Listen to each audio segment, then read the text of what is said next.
I think one of the things that Sam and I tried to emphasize in Crimes of the Educators is we're not talking about the average teacher in the average classroom.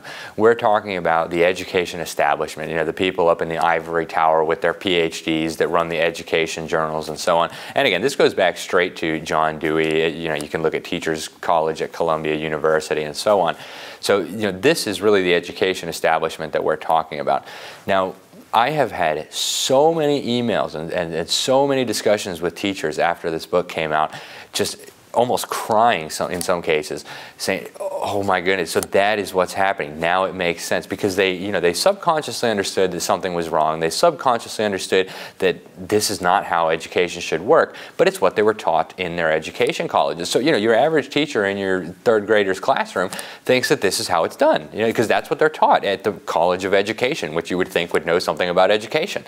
So I think that's the first big thing to understand. When we talk about educators, we don't mean your kid's teacher, right? Your kid's teacher probably went into teaching because they love kids, they wanted to pass on knowledge to kids. They didn't go in there to dumb down your kids. They didn't go in there to indoctrinate, maybe some. But you know, so I think that's one thing to understand. And then the idea that there's a conspiracy here at work. And, you know, the word conspiracy is thrown out a lot, and what has happened with education is actually in many ways similar to a conspiracy. And, you know, people first of all need to understand the definition of the word conspiracy, because it has kind of become associated with something that it doesn't even mean. Conspiracy has three elements, right? A conspiracy has to be secret, it has to involve more than one person, and it has to be for an evil or illegal intent. So in some senses, what has happened with education could maybe be called a conspiracy. But in another sense, it doesn't meet all the criteria, because it's not secret. You know, a lot of this stuff is in the public record. Dr. Blumenfeld spent a long time going through the old university archives, digging through the essays and the old education journals. And this stuff is not secret. You know, we reprinted one of the essays in Crimes of the Educators from Dewey. It's called The Primary Education Fetish. And what he argued was, hey, we shouldn't spend all this time teaching kids math and reading, and, you know, especially when they're young. Let's worry about socialization.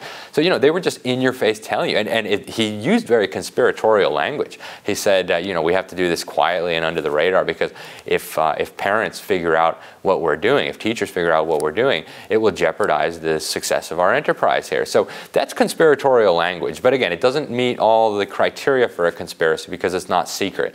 So in many senses, it is very conspiratorial. You know, you have the Rockefellers providing millions of dollars in funding for this operation. You have very high-ranking people in colleges of education and universities literally aiming to dumb down the children. But again, it needs to be secret to be a conspiracy. And so what I encourage people to do is just look at the evidence. You know, look at what we've compiled, follow the sources, do the research on your own. What you'll find, I think, will trouble you very deeply.